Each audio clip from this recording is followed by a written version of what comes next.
Good morning and welcome to another episode of the Culture Hour that's really about 30 minutes. So make sure that you stay for the entire time frame. My name is Shelley Smith. I am the founder of Premier Rapport, where everything that I do, my passion, my jam, my focus is around workplace company culture.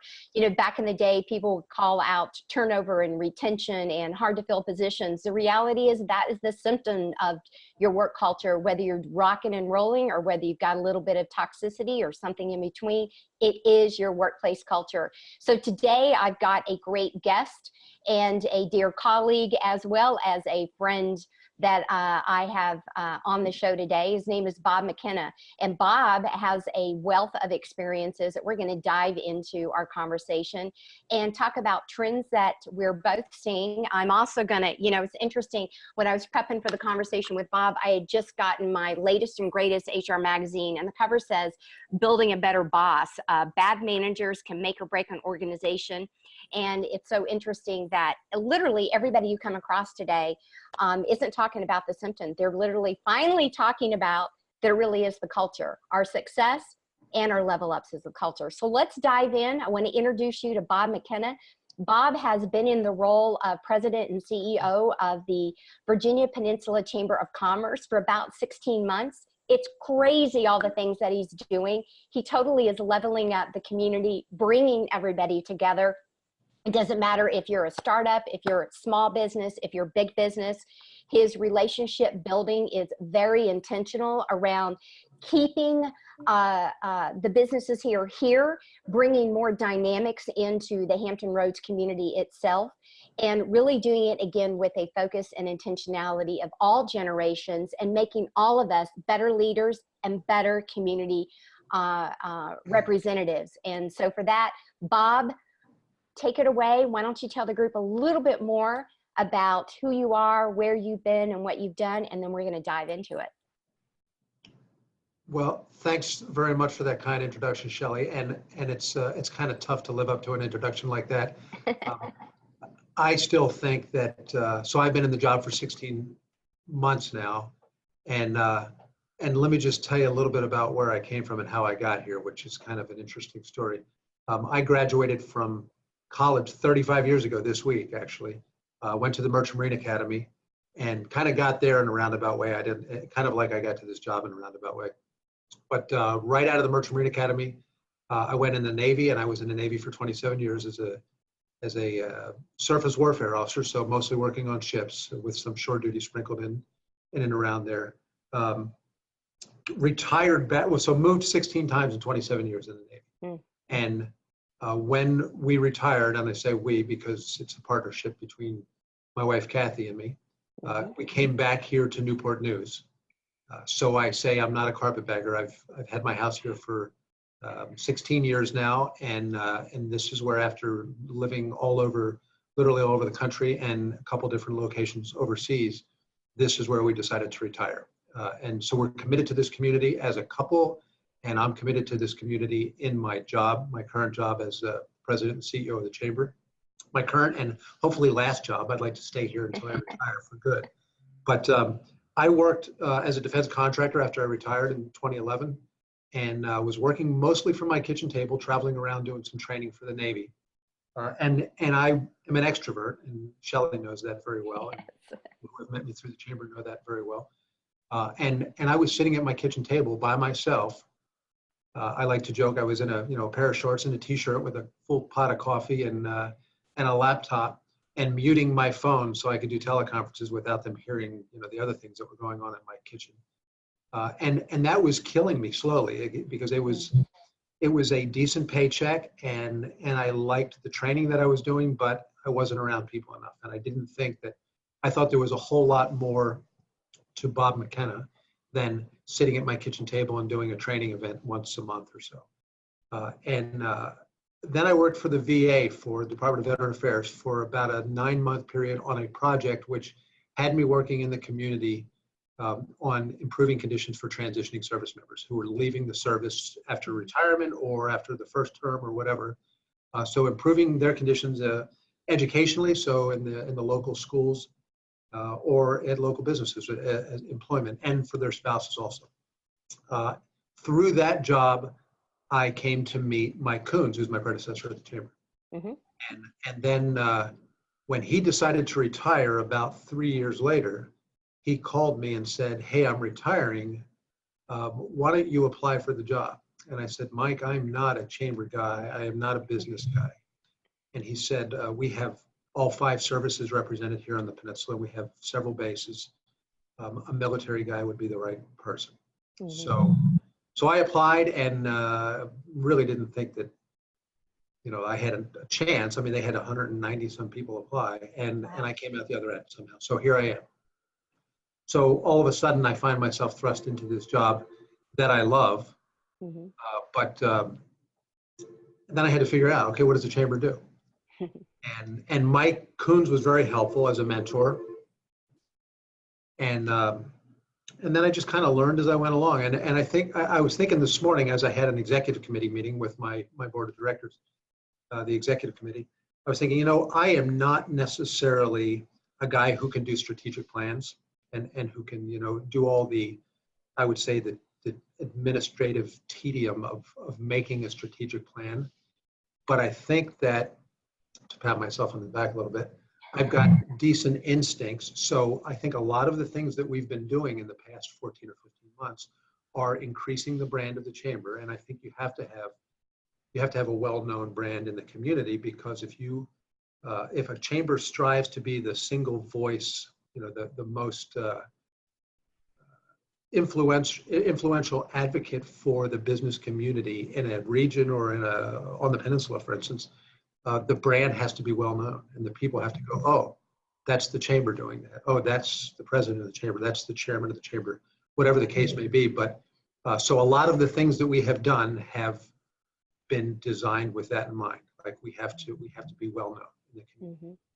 So for the first 16 months, I have strived very hard not to turn down any invitations. So I get invited to a meeting, I attend. I get invited to an event, I attend.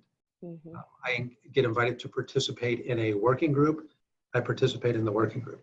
And that's solely for the intention of meeting all the people that I need to meet and increasing the brand of the chamber so that we can be recognized as the most influential voice for the business community. So we can influence things in the community and make our whole community more prosperous. Absolutely. Well, you definitely, as an outsider looking in, have done that. I've been in the Hampton Roads area on the peninsula side since '92. And I've been in and out as a member historically when I started my business 10 years ago with both of the chambers. And for various reasons, kind of went in and out of the zone. But it definitely is about the branding. You're right. It's about the climate that you're creating and the impact, the intentional impact on the leader. So I look at the work that you're doing and that the chamber is doing as the conduit, the glue, the mediator, the facilitator, the moderator many times of bringing the greater good, the greater picture to the community, which is what, again, as an outsider, that's kind of what I always hope that a chamber would do. So definitely the people that I talk to feel that impact and again, your intentionality of doing that. So bravo for becoming, here, the most caffeinated man in Hampton Roads. I turned that title over to you. I claimed that title about 10 years ago as a woman out and about starting the business. So let's talk about some of the things that you've done inside the chamber. And I know that one of the things that you and I do together is a support between one of the organizations I'm in with, the Peninsula SHRM chamber, the Peninsula SHRM chapter, and some of the intentionality of working with you from the military to the legal to the roundtables to our conferences. And one of the things that we both always talk about is the leadership, the current generation of leadership, the next, generation of leadership, and what's happening inside the different organizations when you do the spotlight on the community and go inside of the different organizations. So I'm curious to hear, what is it that you're seeing from, I'll talk about it from a climate and from a culture perspective. So one is the feeling in the environment and the surrounding, and then one is the reality. So are you seeing any trends when you go into some of our larger parent organizations that reside here versus the smaller, or what is it that you're saying? What is it you're seeing that you're hearing the different owners, the leaders, board folks that you talk to as it is around climate, culture, leadership? Okay, there's a lot. There's a There lot was a to lot. address in that question. Yeah, that's You good. know I do that. No, absolutely, and I'm going to completely dodge it and then say what I want to say, like a good politician. No, Are you prepping for something? no, not at all. No, as I mentioned in my soliloquy at the beginning, I'm hoping this is my last job, and my There you wife go. is. So, culture matters. I mean, that's a good thing to start with, right? And that's a good Yeah. advertisement for you, because I think what you do certainly matters. But so when I first came into this job, so 16 months ago, I had to learn the business community very quickly, and I haven't done it quick enough. I'm still learning, and obviously that's going to be probably a 5, 6, 7-year project. So I'll do it as long as I'm in the job. I'll always be learning, and if I stop learning, then I might as well step aside and let the next person come in. But so what I kept hearing was the peninsula lacks confidence. I mean, they have an inferiority complex here in the peninsula, and from this seeing the forest for the trees kind of perspective, because I'm not a business person who has resided in the business community, I looked around the peninsula and I said, well, why not? I mean, look at all the great things we have here. We have NASA, the Langley Research Center. We have Jefferson Lab. We have Newport News Shipbuilding, which is the largest industrial employer in the state of Virginia. We have some great universities. We have public school systems in Newport News, Hampton, York County, Pecos, and James City County that are good and improving. And I think, some very interesting things are being done at, for instance, at the Academies of Hampton. Mm-hmm.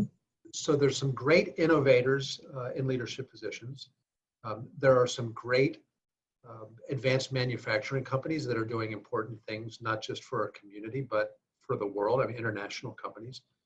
There is, as I mentioned before, Newport News Shipbuilding, which is the only company in the world that designs, builds, and refuels nuclear carriers. I mean, the symbolism of might and power. Mm-hmm.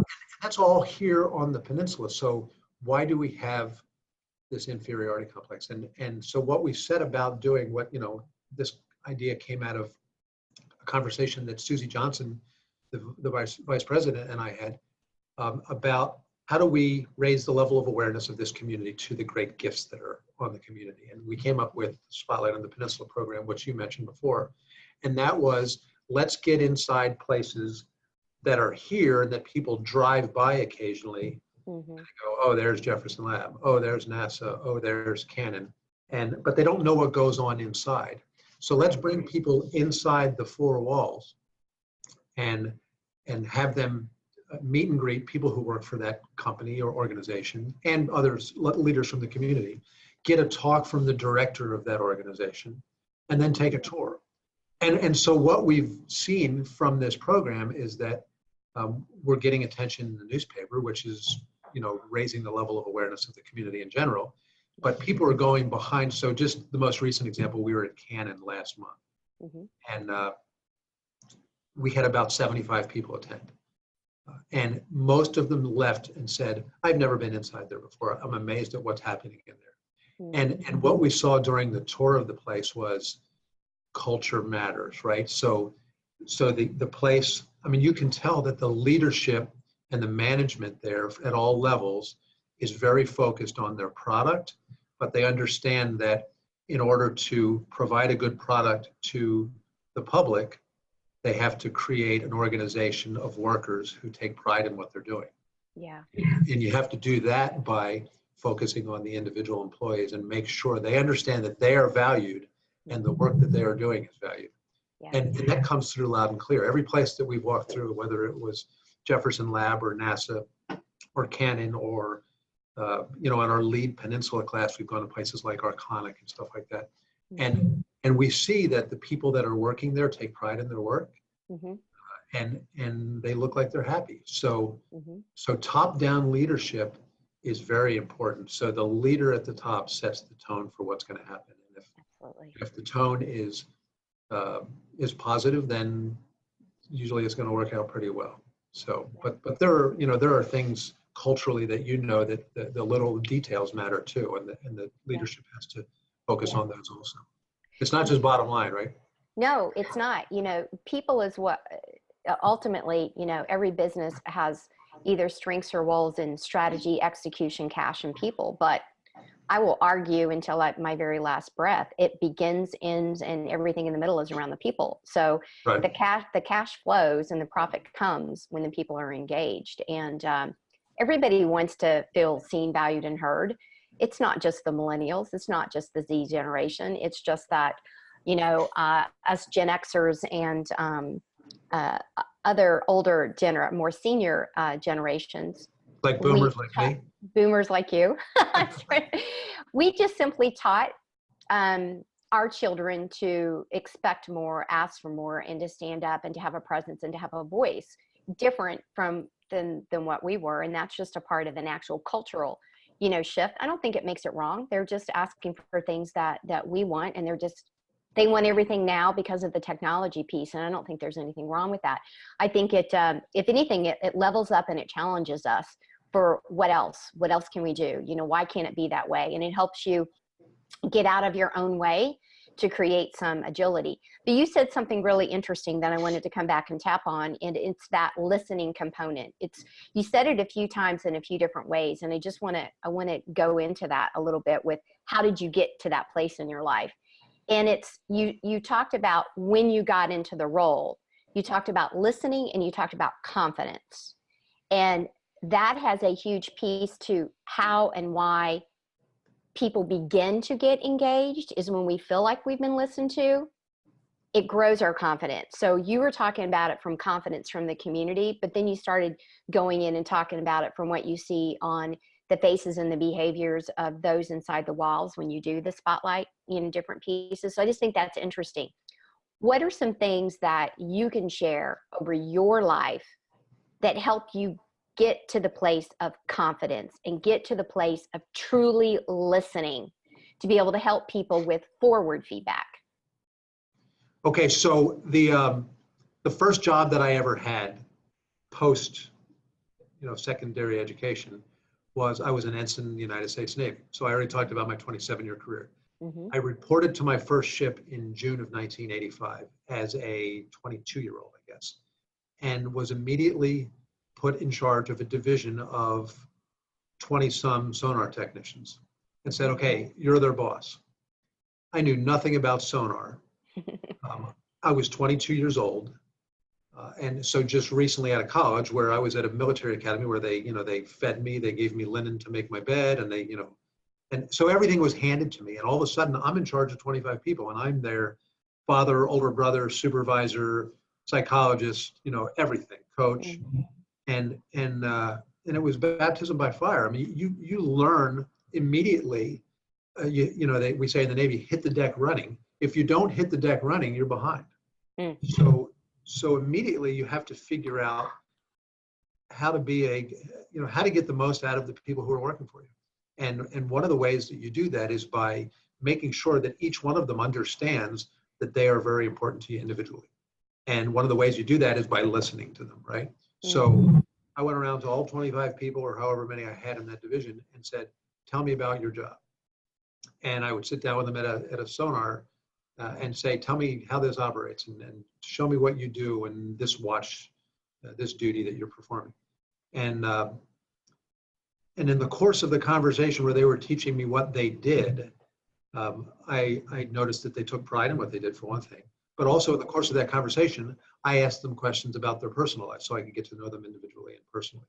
And that's critical, I think, as a leader. If you don't know the people who work for you personally, then I don't think you can lead them effectively because you got to know what makes people tick, right? Yes. And sometimes the answer is, and you're a parent, I'm a parent, I've got 4 kids. I think I've done a pretty good job of, raising them, and I know my wife has done a good job. But sometimes you just have to say, because I'm the dad. Mm-hmm. But a lot of times you have to make sure that your kids or the sailors who work for you or your employees understand why they're doing something and why it matters that they do it with pride and they do it effectively and efficiently. So knowing what makes each individual tick helps you do that better, obviously, right? Yeah. My kids joke with me all the time because I'll meet somebody new and I'll talk to them for 5 minutes and I come back and tell them their life story. I said, how did you get the life story out of that person? I said, because I'm interested in people and I ask them questions. And that's just kind of who I am. I don't know how I became like that. I'm sure one of my parents my father was an FBI agent. So Questions. Maybe it came from that. I think it did. But also it's, I tell people, be interested in other people because sometimes you have to fake it, but I don't think I ever have to fake it because people are interesting and I learn something new from every person that I talk to. So that helps me. It helped me in the Navy and it helps me in this job. The other thing I would tell you is, as a leader in the Navy, and I think it's Arleigh Burke, who is kind of the god of surface warfare officers. He was a World War II, and he was. Life's happening in the house. That's okay. I don't have a dog here in the office. I can bring you mine. No thanks. One of the things he said was, if you know that your boss is getting ready to drive over a cliff and you don't tell your boss that they're getting ready to drive over a cliff, that's the greatest form of disloyalty. So I have always told the sailors or the people who work for me that if they see me doing something wrong, they better come knock on my door and say, hey boss, I think you're doing something wrong here. And you got to keep that open channel between yourself and your employees. And otherwise they'll see you going over a cliff and they'll go, oh, he's going to go over a cliff. And that doesn't make the organization thrive. So I've always had an open door policy, literally and figuratively, where they can come in and say, using the chain of command, of course, hey boss, we think you're screwing this up, and here's how we think we could do it better. Sometimes I'll go, boy, great idea, let's do it your way. And other times I'll disabuse them of their false notion about what I was doing, but we'll have that conversation, and I'll take their advice on board and consider it. I think that's critical in whatever job you're doing. If you're a supervisor or if you're working as a team, you got to have that open line of communication. Absolutely, and you have to walk that talk every single day, every single moment. And then when I work with clients, either one-on-ones or in teams or the entire organization, getting to that why perspective and creating the buy-in versus just giving the answer, it's interesting how many times that is a huge shift for people trying to grasp why do they need to have the bigger picture instead of just saying, I need you to go do this specific thing, but tying it back holistically to create the buy-in. And that helps with the questions and the clarity and the value and feeling listened as well for that. Right, and you have to recognize the difference too, right? I mean, so you have to be able to recognize the times when you say, do this and do it now, and they just do it. And a situation where they can say why, and then you can use it as a teachable moment and explain why we're doing it. But there's a difference, right? I mean, especially in the military. Take that hill right there, and if they stop and go, why are we doing that? Then they so you have to train them, and especially, I mean, they talk about millennials, how they're different. But you have to be able to have that conversation with them, like, hey, sometimes when I say to do something, you just do it. There's not a question mark at the end, so I don't expect you to ask a question. Or to respond. If I put an exclamation point at the end of something, I mean, let's get it done now. Right. Well, and part of that comes with that trust and that respect, which goes back to the relationship that has been built. So when you get to that point where I just need you to go do it now, to your point, that you understand, oh, this is a different thing. But I think the other critical thing to mention is, and the military obviously does this, is coming back and talking about after you've taken the hill, what worked, what didn't, where are we at, what are we going to do next, and do it from, you do a little bit of the historical piece to gather what worked and what didn't, but more so it's the next time we're going to do, or the maneuver is going to do, and then you can stop and pause and talk about why we did it and the lesson inside of it. And I just think an honest assessment. Yes, it's interesting. That's a whole nother conversation that we could talk hours on, is that clarity around expectations. So when you give the forward feedback and when you hold people accountable, there isn't an uncomfortable piece of having the conversation, because we were all on the same page to begin with, and we knew what the expectation was. And I think that's the other thing, the component that comes in with the listening piece and building the confidence, going back to kind of those two pieces that I've seen you do. I've seen you when you're one-on-one interactions. And again, I've seen that when you get up and do your variety of different, exposures that you mentioned that you did. So, well, I would like to definitely continue this conversation. I may bring you back on for another round, but are there any closing thoughts, maybe anything specific about the chamber, or anything specific about the leaders that are listening, our future leaders that are listening, anything around culture, or kind of a tip, if you will, for your final thoughts from Bob McKenna? Final for today. Final for today. Yes. Okay. So something that you just said, I'd like to just elaborate on a little bit. And you talked about setting standards and expectations. And so when people talk to me about millennials, what do we always hear about millennials? They always want to know why. They always want to know why. They need constant pats on the back. And I think that's all kind of a false narrative. Yes.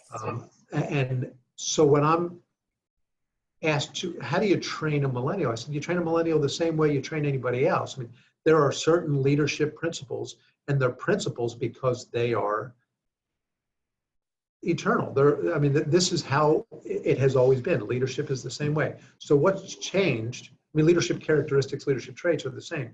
What's changed is, how do we communicate effectively with the generation that's known as millennials, or, more generally, the young people of today. And I think we train them the same way we've trained in the past, but it goes back to that why. Yeah. When they ask why, they have to understand that there's a difference between when you can ask why and when you can't ask why. And that's just all a matter of communications and proper preparation. But what you said was, make sure they understand that there's expectations. So I would say, train them, set the standard, and tell them what the expectations are, and then hold them, and then trust them to carry out your direction. And then if they don't, then there has to be consequences. And so the consequences are, okay, you'll let them know up front what the consequences of poor performance are. When they don't reach your standard, you go back maybe to square one or two, and you retrain them. You tell them once again what the expectations and standards are, and you hold them accountable. And pretty soon they're going to get it, because there's nothing more important, I think, than developing your replacement. Who is going to lead after you're done leading? And when big companies are looking for areas to move their business to, what are they looking for these days? It's talent, and talent. Yeah. So we have to ensure in this area that we're tapping into those great resources of talent that we have: the public school system, the university, the local universities, and the transitioning service members. So we've got these great sources of talent here. We just have to make sure that we are giving them the tools by training them and setting standards, so they can become the next leaders. And then at a certain point, people like me need to go, okay, I'm done doing this job. I've been doing it for 4 or 5 or 6 years. It's time for me to step aside and let one of those young people who we've trained step up and do the job. So I was at an event 6 or 7 months ago, and I heard a leader saying, where are the next leaders? And this was an elderly gentleman. And I'm thinking, the next leaders are probably standing right next to you, but maybe it's time to step aside. So I see a lot of college basketball coaches, because I'm a college basketball fan, who hang on forever. Jim Boeheim in Syracuse. Like, hey, Jim, it's time maybe to step aside and let one of your former players who you trained step into your job. Yeah. But there comes a time for all of us to step aside, but we have to first make sure that the next generation is ready to lead. And one of the things we're doing right now is we've just combined with the United Way of Virginia Peninsula. We're a young professional organization.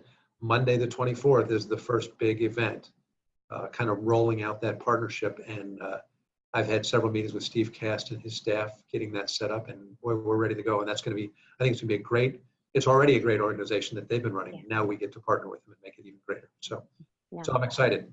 I love that. Yeah, again, another prime example of pulling together the community with intentionality. The other thing I would add to that conversation is always clear on the outcome, what the objective is. I don't think that at leaders as a whole, that we give that, again, that full picture as to why we're thinking that way strategically, why we are critically, our mind has gone down maybe a change in a path or a direction. So again, oftentimes when I'm working with folks, it's the question to your questions. It's the outcome. What are we trying to accomplish? What's the best way to get there? What are all the different ideas that we can do to get there? I know that one of the things that you and I both participated on a while in the community is the deaf different chapter meetings that they do. Defense Entrepreneur. Now I can't remember what it stands Forum. for. Yeah, Defense Forum. Entrepreneur Forum. Yep. Yeah. So, one of their common themes is generally around the design thinking pieces and the innovation pieces around that. And it's all about that outcome, right? And the different ways to get there. And I think those conversations of listening and mentoring is what it is that we need to do. I know anytime that I have ever interviewed in my life somebody who wants to be in the management piece, one of my common questions is, tell me about the people who you've gotten promoted around you. I want to hear, how did you intentionally mentor, succession plan horizontally or vertically? That's, people get confused on that. They think, succession planning is always replacement. It can be horizontal too, but the more I hear people articulate that I worked with this person and this person's now doing this, and you can tell them that you can tell that that person is truly a leader in it to win it and to mentor and to grow the greater good around. And they're not threatened by any scarcity or being pushed aside. It's all about, not being the smartest person at the table, but being the person at the table who is giving and not just reciprocating. So yeah. I like that you pointed that out. So, well, Bob, so I know yeah. that I'm never the smartest person at the table. So I've always tried to learn from everybody around me. So it's great. And that the Navy reinforced, or the Navy actually instructed me that way. That's how I learned that whole chain of command thing. Well, I know you know this, but the viewers don't know this. My son is soon joining the Navy, and we're on the countdown piece. So I'm super excited for him to be able to get some of that additional exposure that I know that folks like you have talked about. And I think it's a critical way to get not just the structure, but the mentorship, and getting the adulting on is what we say in the household, getting our adulting on. So the Navy will do that to you real quick. Yeah, it's one of those, be careful what you ask for, yeah, because you're going to get it in droves. So you talk about, like you said, the shock syndrome for that. So, all right. Well, Bob, thank you so much for your time today. We appreciate all the work that you're doing in the community, inside the chamber, and other things that you do on a personal side as well. So we thank you for that. For those of you who are listening to this, I will have inside the best way to get a hold of Bob. But of course, you can Google Bob McKenna, and you can certainly go on the Virginia Peninsula Chamber of Commerce in order to get his information. For those of you who are watching this, you actually see on the screen the contact information and the website information as well. So remember, culture matters. It's up to us every single day to choose the impact that we're going to make, and that we do not put capacity and layers on that get us nowhere but stressed out and burnt out. And be well to yourself, be well to those around you, and enjoy life. So until then, be well, stay connected, and remember, culture matters. My name is Shelley Smith, proud owner of Premier Rapport. If you've got any questions, feel free to respond below. And obviously, you know how to find me on all the social media outlets. Have a great day.